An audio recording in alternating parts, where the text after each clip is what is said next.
Hello my lovely people, welcome to my YouTube channel. Kusangana kwatiri kuita zvakare pano pagibbsdairytv. Kana uri munyowani this channel chingosubscribe wobaya the notification bell kuti patinouploada zvinyowani usanganidzana nevideo wokomenda wolike nekushare zvotibatsira kuti video redu rive richifamba. Tinouya nemaupdate akasiyana siyana anoitika munyika yedu yechizvarwa. Tisi tine nyaya dzinopisa. Update ndeyanayo yokutanga Marabha tinomuziva tese. Marabha comedian akaita zvakareba nakapfupi akazosvika pakutaura ega. Marabha watisiya, saka tinongoti rest in peace kuna Marabha washaika. Tinongoramba tichimurangarira nekuona mavideo ake. The next update ndeyengwere silent killer. Silent killer kutaura kwandiri kuita kunoku anzi vanotori mutoilet, vakatozvivharira mutoilet.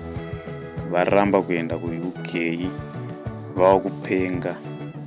Ndokutaura kana mufunga nezvinyepa aiwa chingoona video iri munzwewo kuti nyaya yacho yakamira sei. Awangwere silent killer. It's very unfortunate that we've got to a situation whereby his visa, everything, he has it, and he went to the airport today. This sounds like fiction, but that's what happened. He went to the airport today, managed to check in for the Ethiopian Air flight at 3 o'clock, the 3:05. When he checked in, he decided to go back to his car, right? And he was just left. The plane was supposed to be taking off about an hour, and you know the doors close about 30 minutes before takeoff.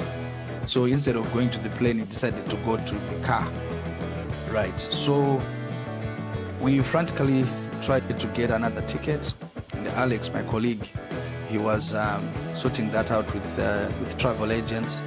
Managed to get him another flight, which was leaving Harare at 6 o'clock.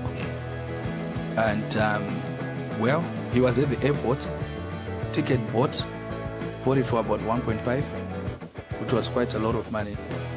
And he decided that he had a dream that the plane was going to, to explode or something like that.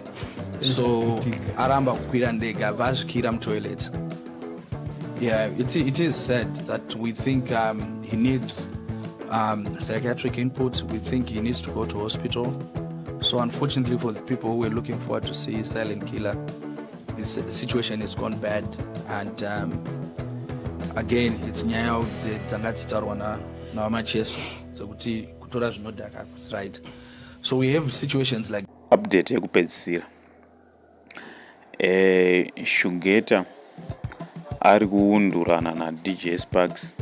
Handingati vari kuundurana nokuti DJ Sparks handina kumboona vachipindura zvangu, but Shungeta anoratidza kuti vari kutoda. Saka chingoona Mega papikiro muverenge zvanyorwa naShungeta, and then akadzoka futi akanyora kuti hai kana muchiti zigo naSparks majournalist zvangu fane kuti ZCC mapurisa.